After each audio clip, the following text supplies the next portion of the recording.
आप एक पार्टी के राष्ट्रीय अध्यक्ष हैं डॉक्टर शिव प्रसाद विश्वकर्मा जी, और आपकी सम्यक पार्टी पिछड़े शोषित समाज को राजनीतिक रूप से लोकतांत्रिक ढंग से संगठित करके इस देश में एक बड़ी राजनीति और उस राजनीति माध्यम से सत्ता प्राप्त करके बड़े क्रांतिकारी परिवर्तन का मंसूबा पाले हुए है।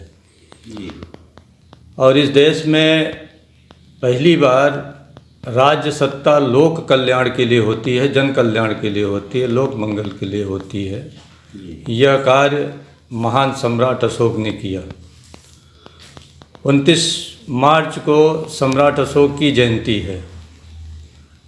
आपकी पार्टी का ऐसे महान सम्राट का जन्मदिन मनाने का कोई एजेंडा है, कोई कार्यक्रम है? आपके पार्टी के एजेंडे में अशोक की विचारधारा, उनका बताया हुआ मार्ग का कोई प्रासंगिकता है, कोई संदर्भ है आपकी पार्टी में? इसके बारे में कुछ कहना चाहें आप? जी धन्यवाद। पहले तो सभी दर्शकों को हमारा नमस्कार। अभी हमने चक्रवर्ती सम्राट अशोक महान की जयंती के बारे में एक बैठक करके पैन कार्यालय पे एक निर्देश सभी जिलाध्यक्षों को दिया है कि जन्म से 15 दिन पहले और 15 दिन तक आप चक्रवर्ती सम्राट अशोक का जयंती पार्टी के बैनर तले मनाने का काम करें।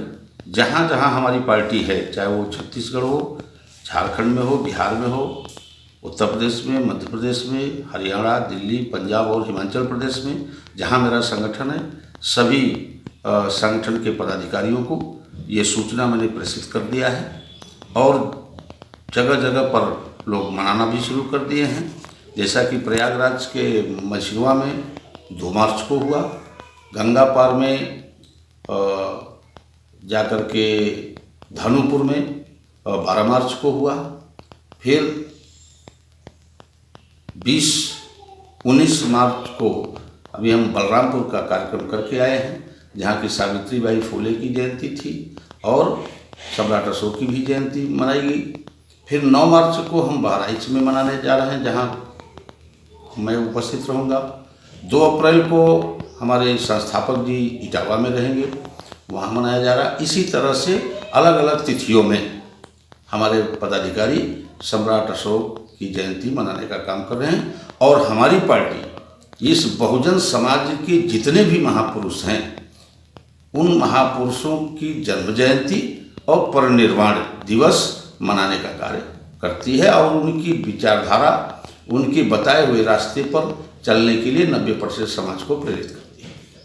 ये लोकतंत्र है जी। और अशोक तो एक सम्राट थे, राजा थे।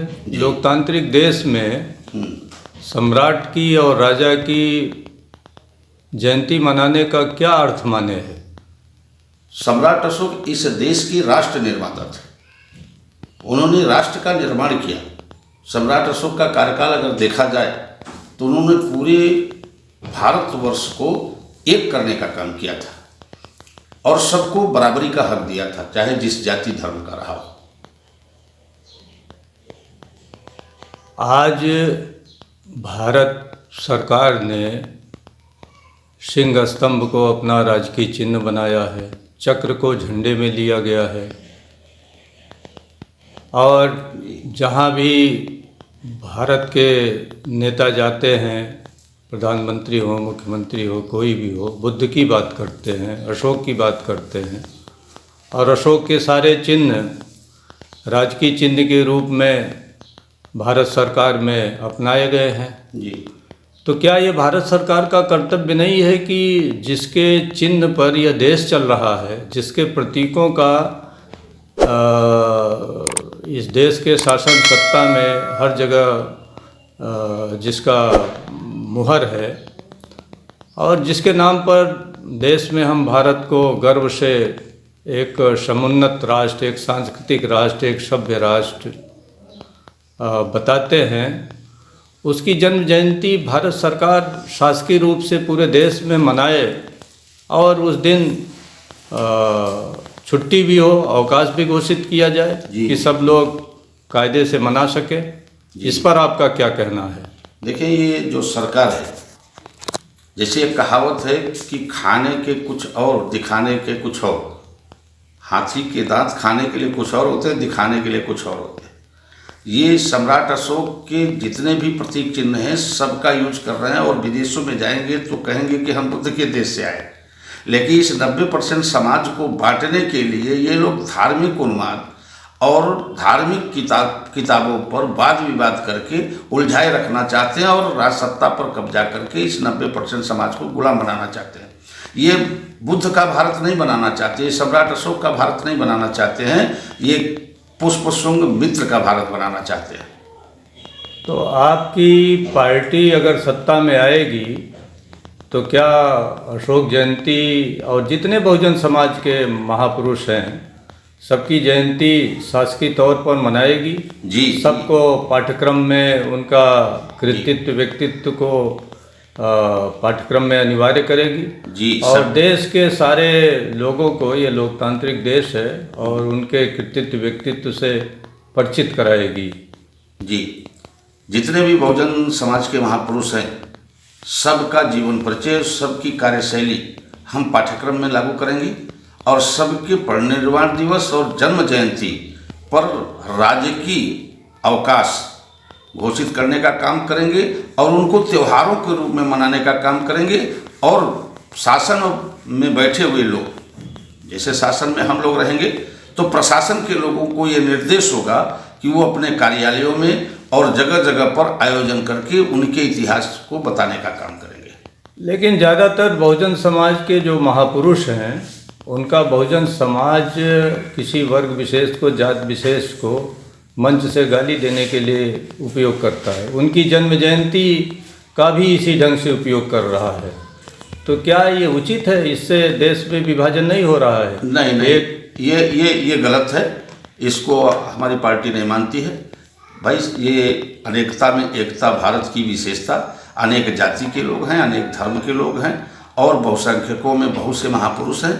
इनको किसी पर टिप्पणी करने का कोई अधिकार नहीं है। सब ने देश की भलाई के लिए ही काम किया है, किसी को कुछ कहने की जरूरत नहीं है।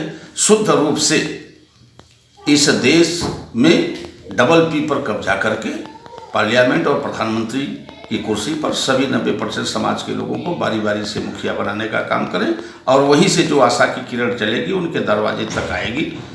तब सही ढंग से शिक्षा, स्वास्थ्य, रोजगार की व्यवस्था होगी, और यह देश तब विकास करेगा। यानी आपकी पार्टी इस देश के जितने महापुरुष हैं, धर्म, संप्रदाय, पंथ हैं, उनमें जो भी सकारात्मक है, जो भी रचनात्मक है, जो भी लोकतांत्रिक है, जो भी मानवतावादी है, हाँ, उसको ग्रहण करेगी जी, बिना उन पर कोई आक्षेप, टीका, टिप्पणी और अपशब्द और गाली गलौज की भाषा का प्रयोग किए। हम लोग गाली का प्रयोग नहीं करेंगे, न किसी को अपशब्द कहेंगे। जो मानवतावादी, समतावादी महापुरुष होंगे, जिन्होंने लोकतांत्रिक व्यवस्था को कायम रखने का विचार अपना दिया है, उन सब महापुरुषों को हम लोग उनकी जयंती मनाने का काम करेंगे, उनका परिनिर्वाण दिवस मनाएंगे। और जो पाखंडवाद और धर्मवाद और तमाम तरह के उन्मादों को फैलाने का काम किया है, ऐसे महापुरुषों को हम लोग उनसे दूरी बनाएं। धन्यवाद। धन्यवाद। आपने महत्वपूर्ण बिंदुओं पर अपने विचार रखे। धन्यवाद।